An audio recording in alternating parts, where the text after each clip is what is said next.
Welcome to study 24 Udaipur. इस video में हम पीजीटी इकोनॉमिक्स का एक पेपर है जिसके लगभग 60-70 एमसीक्यूज को आज के इस वीडियो में हम सोल्व करेंगे। सबसे पहला जो प्रश्न है, सांख्यिकी को एक वचन के रूप में परिभाषित किया गया है। देखिए, सांख्यिकी की जब बात करें हम तो इसकी जो परिभाषा है उसको दो भागों में हम विभाजित करते हैं। प्रारंभ में सांख्यिकी को बहुवचन रूप में परिभाषित किया जाता था और बहुवचन रूप में सांख्यिकी का जो संबंध होता था वो किसके साथ में होता था? आंकड़ों के साथ में। लेकिन बाद में जैसे जैसे सांख्यिकी का विकास हुआ तो इसकी जो परिभाषा है वो सिंगुलर सेंस में एक वचन रूप में परिभाषित किया गया है और एक वचन रूप में सांख्यिकी की जो परिभाषा होती है वो आंकड़ों की जो विभिन्न विधियां होती हैं उनके साथ में संबंधित है। तो यहां पे जो आपका करेक्ट आंसर है वो कौन सा होना चाहिए? Option second. अगला है, जर्मन शब्द स्टैटिस्टिक या सांख्यिकी का जो उपयोग करने वाले पहले व्यक्ति कौन है या सांख्यिकी का जो जनक है वो जर्मन के जो गणितज्ञ हैं गोटफ्राइड एचेनवॉल या एकनवाल जिसको कहा जाता है, इनको सांख्यिकी का जन्मदाता माना जाता है, फादर ऑफ स्टैटिस्टिक्स। ठीक है, सांख्यिकी के जो जनक है वो किसको माने जाते हैं? जर्मन गणितज्ञ गोटफ्राइड एकेनवाल को। ठीक है, 1749 के आसपास जैसे इसका उद्भव हुआ है। आर्थिक आंकड़ों के लिए सांख्यिकी पद्धतियों के प्रयोगों को क्या कहा जाता है? ठीक है, जो इकोनॉमिक्स है, अर्थशास्त्र है, उसमें अगर सांख्यिकी विधियों का प्रयोग किया जाता है तो उसको कहा जाता है इकोनोमेट्रिक्स, कहा जाता है अर्थमिति, कहा जाता है। अगला है, निम्नलिखित में से कौन सा कथन सत्य नहीं है? ठीक है, आर्थिक जो नियोजन होता है उसमें सांख्यिकी पद्धतियों का प्रयोग किया जाता है, यह कथन बिल्कुल सही है। एंजिल के उपभोग के प्रसिद्ध नियम को सांख्यिकी आंकड़ों की मदद से तैयार किया गया है, ये बात भी बिल्कुल सही है। ठीक है, एंजिल ने उपभोग का जो नियम है वो अनुभविक सांख्यिकी तथ्यों का संकलन करके दिया था। सांख्यिकी का ज्ञान विदेशी भाषाएं बीज गणितीय ज्ञान की तरह है, ये भी बिल्कुल सही है।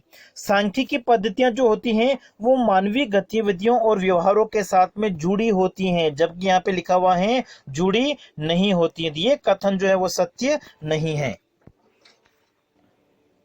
अगला है, किस क्षेत्र में सांख्यिकी का उपयोग नहीं किया जाता है? सांख्यिकी का जो प्रयोग होता है वो जो क्वांटिटेटिव फैक्ट्स होते हैं, मात्रात्मक तथ्य होते हैं, उनके लिए किया जाता है, क्वालिटेटिव के लिए नहीं किया जाता है। गुणात्मक तथ्यों घटनाओं के लिए सांख्यिकी का उपयोग नहीं किया जाता है। अगला है, निम्नलिखित दो कथनों को ध्यानपूर्वक पढ़िए और कथनों के संबंध में योग्य विकल्प का चयन करें। यदि समस्या सामाजिक विज्ञान के किसी भी क्षेत्र से संबंधित है तो प्रासंगिक आंकड़ों का सर्वेक्षण के माध्यम से एकत्रित किया जाता है।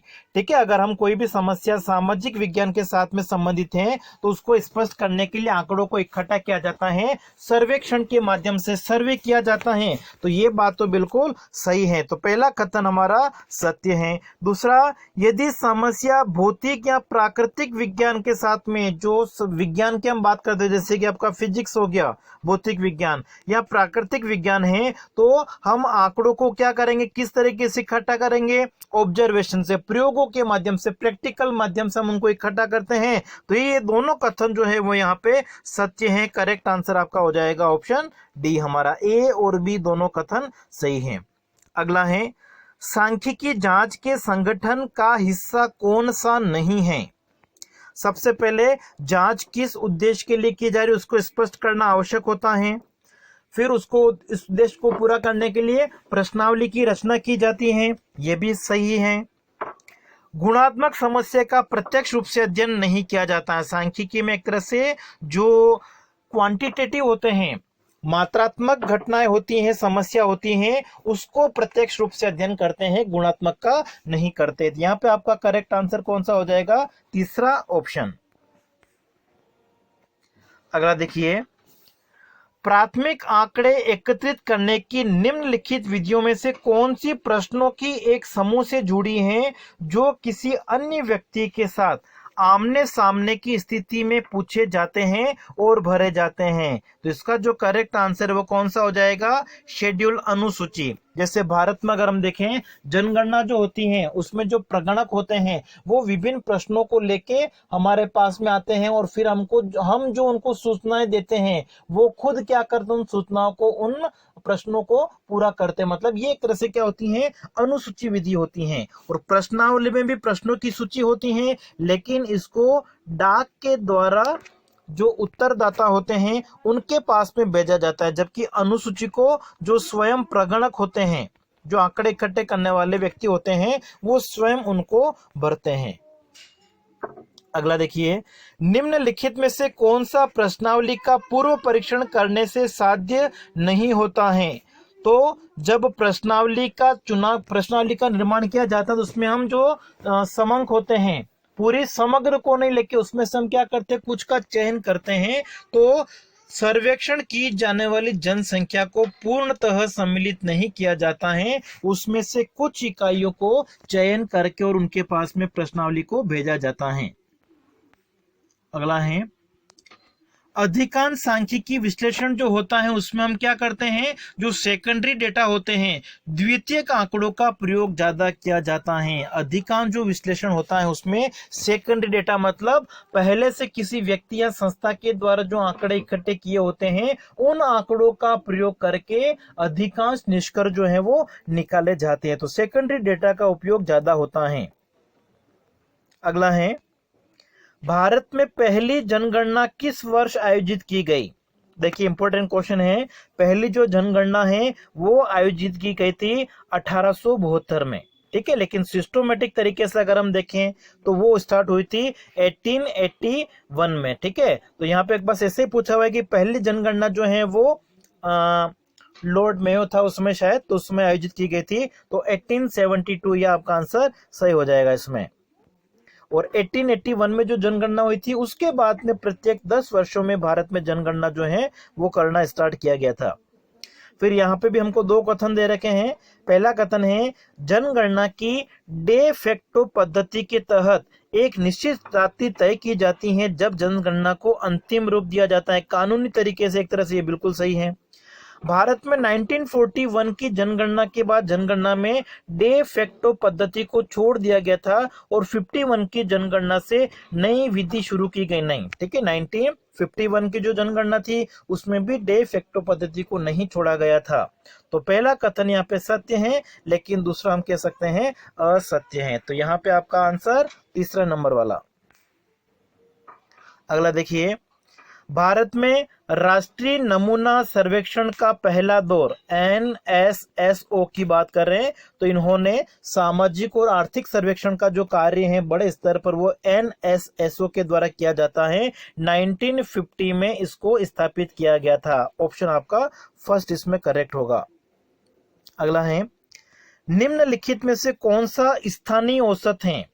ठीक है, जो माध्य होता है एवरेज, उसको हम क्या करते हैं? दो भागों में बांटते हैं। एक तो होता है हमारा स्थानीय या जिसको हम कहते हैं स्थैतिक, और इसमें कौन कौन से आते हैं? बहुलक और मध्यिका, मीडियन और मोड आते हैं। तो यहाँ पे आपका आंसर कौन सा हो जाएगा? मोड, बहुलक हो जाएगा। और दूसरा होता है मैथमेटिकल, गणितीय। गणितीय में आपका समांतर माध्य आ जाएगा, ज्योमेट्रिक में आ जाएगा गुणोत्तर माध्य, हार्मोनिक में आ जाएगा हरात्मक माध्य।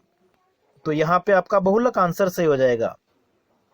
अगला है, निम्नलिखित में से किन क्षेत्रों में ज्यामितीय माध्य, ज्योमेट्रिक मीन का जो उपयोग है वो कहाँ पे नहीं किया जाता है?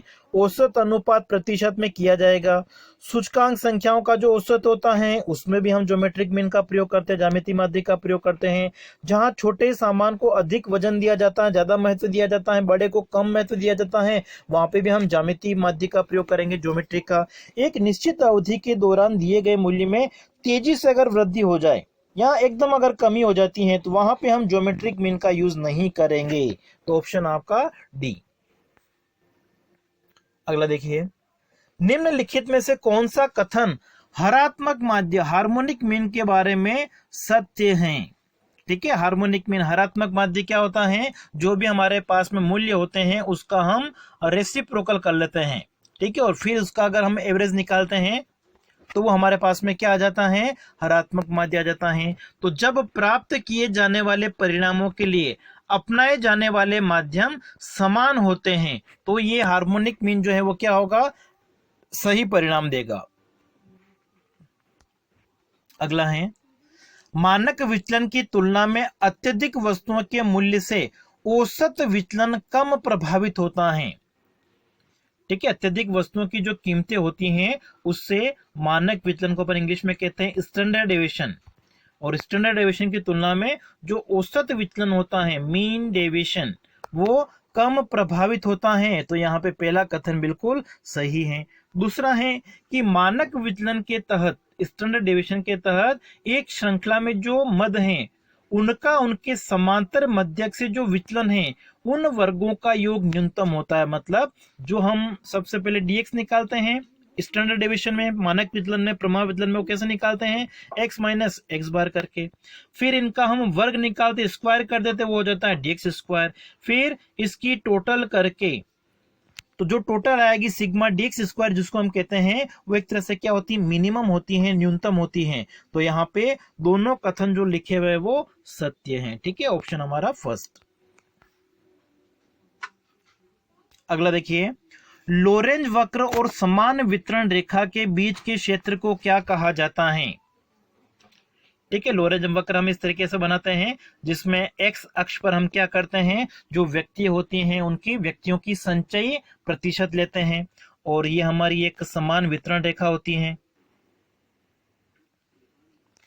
ठीक है, फिर यहाँ पे हम एक लोरेंज कर्व बनाते हैं, जैसे माना कि ये हमारा लोरेंज कर्व बन गया है। अब देखिए लोरेंज कर्व और समान वितरण रेखा के बीच में जो क्षेत्र है ए, ये हमने नाम लिख दिया इसको ए, तो ये ए किसको दर्शाता है, गिनी गुणांक को दर्शाता है। ठीक है, ऑप्शन हमारा हो जाएगा सेकंड। और बाकी का अगर क्षेत्र हम मान लें कि ये कितना है बी, तो गिनी गुणांक का यहाँ पे जो हमारा फॉर्मूला बन जाएगा वो क्या हो जाएगा, इस क्षेत्र, ये जो हमारा क्षेत्र है इसको हमने नाम दिया है ए अपॉन बी करके हम क्या करते हैं, गिनी गुणांक को, गिनी कोफिशिएंट को कैलकुलेट करते हैं। पतियों और पत्नियों की आयु के मामले में जो सहसंबंध होता है, ठीक है, अगर पति की आयु बढ़ती है तो पत्नियों की आयु भी क्या होगी, बढ़ेगी। ठीक है, इसका मतलब दोनों के बीच में किस प्रकार का संबंध है, पॉजिटिव, दोनों में एक ही दिशा में परिवर्तन होता है, उसको हम कहते हैं धनात्मक सहसंबंध, पॉजिटिव कोरिलेशन। अगला देखिए, सहसंबंध गुणांक आर के निम्नलिखित गुणों में से कौन सा गुण गलत है। जो आर होता है उसका मान, सहसंबंध गुणांक का मान -1 से +1 के बीच में होता है, बिल्कुल सही है। प्रतिगमन गुणांक का ज्यामितीय माध्य होता है, प्रतिगमन होता है आपका, एक तो होता है bxy और एक होता है byx, दोनों को मल्टीप्लाई करके अगर इसका अंडर रूट हम निकाल लेते हैं तो ये क्या होता है, ज्यामितीय माध्य होता है, ये भी बिल्कुल सही है। फिर पैमाने और दोनों चरों के मूल में परिवर्तन से आर स्वतंत्र नहीं होता है, स्वतंत्र होता है, मतलब पैमाने में अगर परिवर्तन हो जाए तो भी सहसंबंध गुणांक में परिवर्तन नहीं होगा, या मूल बिंदु में अगर हम परिवर्तन कर दें तो भी सहसंबंध गुणांक का मान पहले जो जैसा ही रहेगा, मतलब ये स्वतंत्र होता है। अगला है, स्पेयरमैन का रैंक का सहसंबंध गुणांक। ठीक है, स्पेयरमैन का जो रैंक कोफिशिएंट है कोरिलेशन का, ठीक है, वो एक तरह से क्या होता है, डिस्ट्रीब्यूशन फ्री होता है, जिसको हम कह सकते हैं नॉन पैरामीट्रिक, गैर पैरामीट्रिक कह सकते हैं। ठीक है, तो यहाँ पे आपका आंसर कौन सा हो जाएगा, फर्स्ट। एक परवलयिक उपनति, ठीक है, जो ट्रेंड वैल्यू होती है उसको अनुकूल करने के लिए प्रयोग की जाने वाली काल श्रेणी की कौन सी पद्धति का प्रयोग किया जाता है, लिस्ट स्क्वायर मेथड। न्यूनतम वर्ग रीति के द्वारा हम क्या करते हैं, उपनति के मूल्य को अनुकूल करने का प्रयास करते हैं टाइम सीरीज में, काल श्रेणी में। सूचकांक संख्या का मापन करता है। ठीक है, सूचकांक एक तरह से क्या बताता है, कोई आधार वर्ष है, माना कि जैसे 2011 है, इसकी तुलना में 2020 में कीमतों में कितना परिवर्तन हुआ है, तो समयावधि के बीच में परिवर्तनों का जो प्रभाव है उसको मापा जाता है किसके द्वारा, इंडेक्स नंबर के द्वारा, सूचकांकों के द्वारा। अगला है, भारित समेकित सूचकांक, वेटेड इंडेक्स नंबर की बात की गई है, किस विधि को आदर्श सूचकांक कहा जाता है। फिशर का जो सूचकांक है, लेस्पेयर और पाशे का सूचकांक, अगर दोनों को मल्टीप्लाई करके उसका हम रूट निकाल लेते हैं तो हमारे पास में जो फिशर का सूचकांक आता है, तो फिशर के सूचकांक को क्या कहा जाता है, आदर्श सूचकांक कहा जाता है, आइडियल इंडेक्स कहा जाता है। नेक्स्ट देखिए, भारत के थोक मूल्य सूचकांक होलसेल प्राइस इंडेक्स जिसका आधार क्या है 2011-12 बास्केट में कच्चे पेट्रोलियम का वजन किसके मूल्य पे आधारित है? इनका हमारे देश में कितना उत्पादन होता है, डोमेस्टिक प्रोडक्शन कितना है, घरेलू उत्पादन के आधार पर निर्धारित होता है। उपभोक्ता मूल्य सूचकांक कंज्यूमर प्राइस इंडेक्स जो होता है वो फुटकर कीमतों के ऊपर आधारित होता है जिसका सैंपल लिया जाता है। तो करेक्ट आंसर इसमें आपका हो जाएगा option first. Index of industrial production, Hindi में इसको हम कहते हैं औद्योगिक उत्पादन सूचकांक जो है वो किसमें हुए बदलाव को मापता है? उद्योगों के उत्पादन में जो परिवर्तन होता है, उद्योगों के उत्पादन की मात्रा में जो परिवर्तन होता है उसको मापता है। निम्नलिखित में से कौन सा सूचकांक संख्याओं का उपयोग नहीं है? तो WPI में परिवर्तन, थोक मूल्य सूचकांक में परिवर्तन तो है, उपभोक्ता मूल्य सूचकांक में परिवर्तन को भी मापता है, कर्मचारियों का जो महंगाई भत्ता होता है उसका निर्धारण भी CPI के द्वारा होता है, राष्ट्रीय आय में जो परिवर्तन है, वर्तमान राष्ट्रीय आय का जो मापन है वो सूचकांकों के साथ में संबंधित नहीं है। अगला देखिए, सूचकांक संख्याओं को जिसके लिए विशेष रूप से तैयार किया गया था उसे छोड़कर बाकी किसी भी प्रयोजन के लिए उनका इस्तेमाल, ये तो बिल्कुल गलत है। ठीक है, कि जो सूचकांक संख्या होती है, इंडेक्स नंबर जो होते हैं, इनको जिनके लिए तैयार किया गया है उसी के लिए इसका प्रयोग किया जाएगा, जबकि यहाँ लिखा हुआ है कि उसका प्रयोग नहीं किया जाएगा। पहला कथन तो बिल्कुल यहाँ पे गलत हो गया। दूसरा है इंडेक्स ऑफ इंडस्ट्रियल प्रोडक्शन, जिसको हिंदी में हम कहते हैं औद्योगिक उत्पादन सूचकांक, किसी विशेष उद्योग की उत्पादकता को भी माप सकता नहीं। ये एक तरह से सभी उद्योगों में जो उत्पादन होता है उसके औसत को मापता है, किसी विशेष उद्योग के उत्पादन को नहीं मापता है। दोनों कथन यहाँ पे गलत हैं। अगला है, डेटा के एक सेट पर मुद्रास्फीति के प्रभाव को उसके वास्तविक मूल्यों को सुलझाते और तुलनीय बनाने के लिए किसका प्रयोग करेंगे? अविस्फीतीकरण का प्रयोग करेंगे, डिफ्लेटर का प्रयोग किया जाता है। भारत में 20वीं शताब्दी के पूर्वार्ध के दौरान अनुमानित वार्षिक कुल उत्पादन कितना था? 2% से भी कम था। 1899 में भारतीय रुपये के संदर्भ में मौजूदा कीमतों के अनुसार भारत की प्रति व्यक्ति आय कितनी थी? देखिए, जो प्रति व्यक्ति आय की गणना है सबसे पहले की गई थी 1867-68 में दादा भाई नौरोजी के द्वारा, और उसमें जो प्रति व्यक्ति आय थी वो कितनी थी? 20 रुपए थी। बाद में 1899 में जो प्रति व्यक्ति आय की गणना की गई थी वो की गई थी विलियम डिग्बी के द्वारा, और उसमें जो प्रति व्यक्ति आय उन्होंने गणना की थी वो कितनी थी? 18 रुपए प्रति व्यक्ति थी।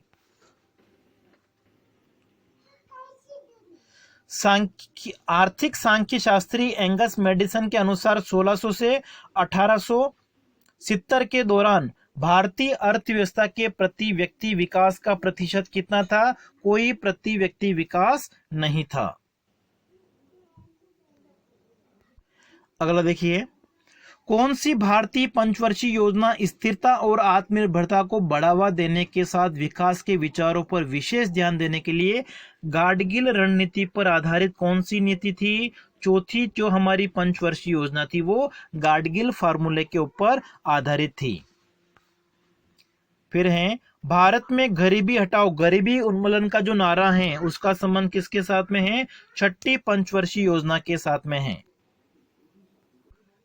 अगला है कथन ए, समय के साथ तेजी से औद्योगिकरण के कारण को बढ़ावा देना नियोजन प्रक्रिया के लिए इतना प्रिय हो गया था कि कृषि क्षेत्र पर बहुत ही कम ध्यान दिया गया। प्रारंभिक पंचवर्षीय योजनाओं की बात करें तो ऐसा ही हुआ था। तो पहला कथन बिल्कुल सत्य है। इस तरह की नीति से हमेशा देश के लिए खाद्य असुरक्षा की स्थिति भी पैदा हुई थी। दोनों कथन हमारे सही हैं। ठीक है, ऑप्शन हमारा फर्स्ट। अगला है, निम्नलिखित में से कौन सा नीति आयोग का आधिकारिक रूप से निर्धारित कार्य नहीं है? सहकारी संघवाद तो है, सहभागी राष्ट्रीय कार्यसूची भी है, विभिन्न मतभेदों का जो समाधान है वो भी रखाया गया है। केंद्रीकृत नियोजन ये नहीं रखा गया है, ठीक है। इसमें एक तरह से राज्यों को भी शामिल किया गया है और निचले लेवल से एक तरह से योजनाएं बनाई जाती हैं और फिर पहले तो होता था केंद्र स्तर पर योजनाएं बना के लागू की जाती थी, अब निचले स्तर पर को भी ध्यान में रखा जाता है, ठीक है। तो केंद्रीकृत नियोजन जो है वो नहीं है।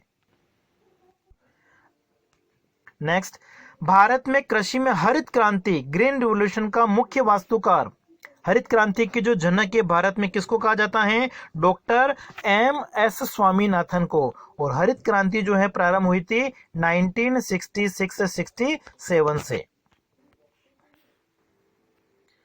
नकदी फसलों में इनमें से कौन सी फसल शामिल नहीं है? बिल्कुल सिंपल सा है, मक्का जो है वो नकदी मतलब जो व्यावसायिक फसलें होती है उसमें सम्मिलित नहीं किया जाता है।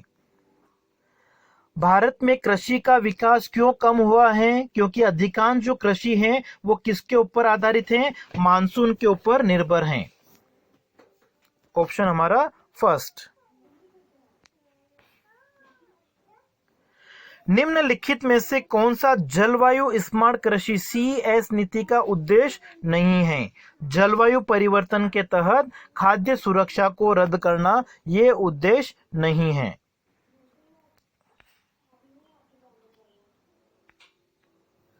अगला है 2015 के दौरान भारत में शुरू की गई प्रधानमंत्री मुद्रा योजना, ठीक है। मुद्रा का फुल फॉर्म क्या है? Micro units development and refinance agency. योजना के तहत शिशु उद्योग जो होते थे उनके ऋणों की जो सीमा है वो कितनी है? 50,000 रुपए तक की राशि उपलब्ध कराई जाती है।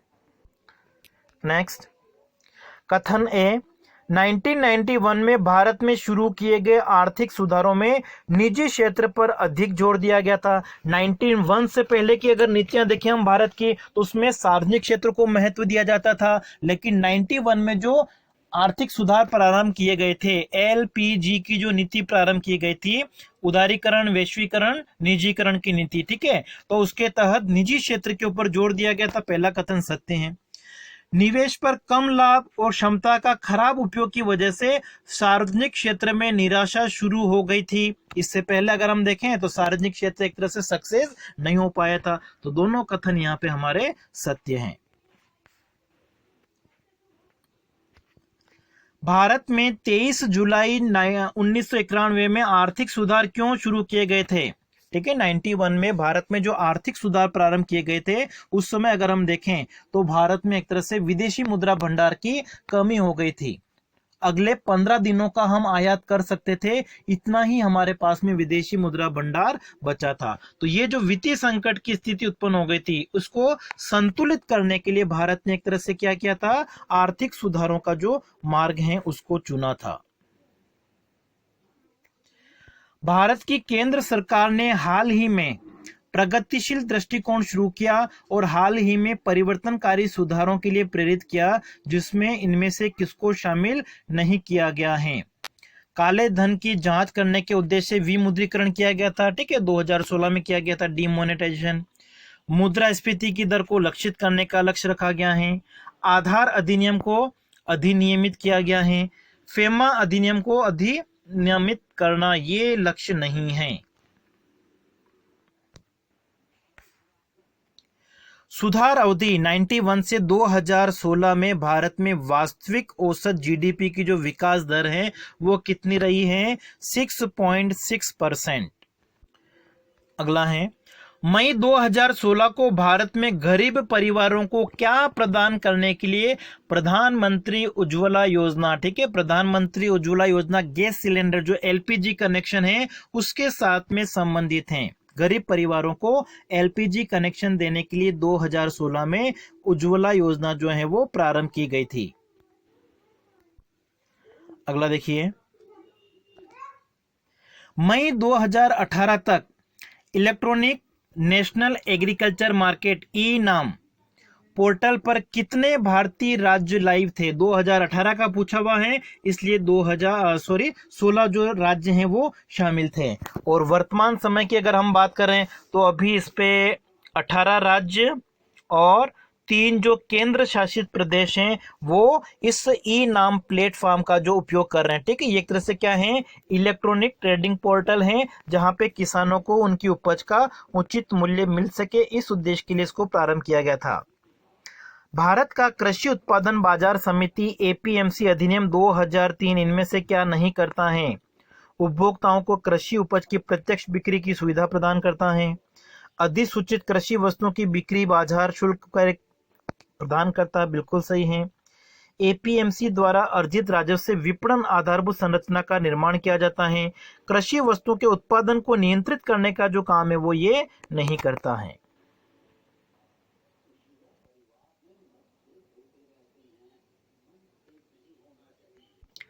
नेक्स्ट, भारत के किस शहर में national centre for organic farming कहां पे स्थित है? गाजियाबाद। करेक्ट आंसर यहां पे हमारा। उच्च शिक्षा पर आधारित अखिल भारतीय सर्वेक्षण 2015-16 के अनुसार भारत में उच्च शिक्षा में सकल नामांकन अनुपात GER कितना है? ठीक है, लगभग 25% के आसपास है, 24.5% है।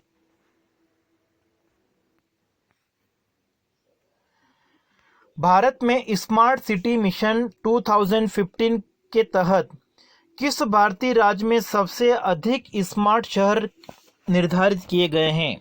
ठीक है, स्मार्ट सिटी जो मिशन है वो भारत सरकार के द्वारा 2015 में प्रारंभ किया गया था। ठीक है, जिसमें 100 शहरों में पर्याप्त बुनियादी सुविधाएं उपलब्ध कराने के तहत इनका चयन किया गया था। और सर्वाधिक शहर जो है उत्तर प्रदेश है। ठीक है, 13 जो शहर है उनका चयन किया गया था। उसके बाद में तमिलनाडु से 12 शहरों का, महाराष्ट्र से 10 का और राजस्थान के इसमें 4 शहर को शामिल किया गया था। ठीक है, 4 शहर कौन कौन से हैं? अजमेर, कोटा, जयपुर और उदयपुर। इन 4 राजस्थान के शहरों को इसमें सम्मिलित किया गया था।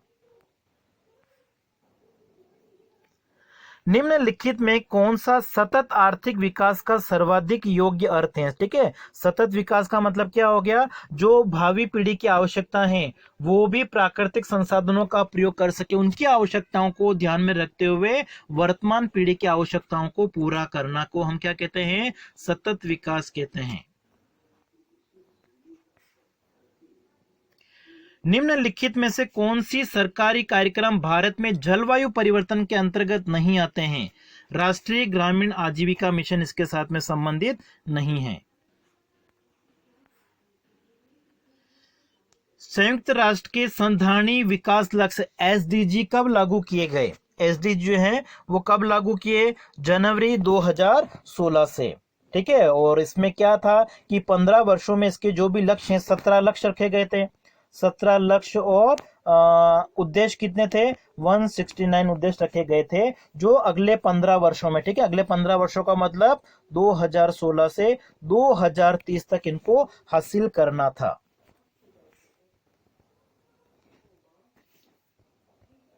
- 2011 की जनगणना के अनुसार 15 से 59 वर्ष की आयु वर्ग में भारत की जो जनसंख्या है वो कितनी थी? 73 करोड़ थी। ठीक है, 121 जो कुल जनसंख्या थी भारत की, उसमें से युवा शक्ति कितनी थी? 73 करोड़ थी।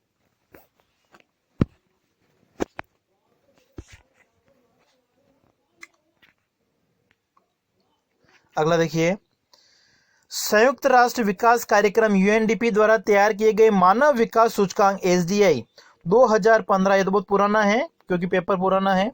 तो अभी लेटेस्ट के लिए अगर हम देखें तो 2021-22 में भारत की जो रैंक है वो कौन सी है? 132।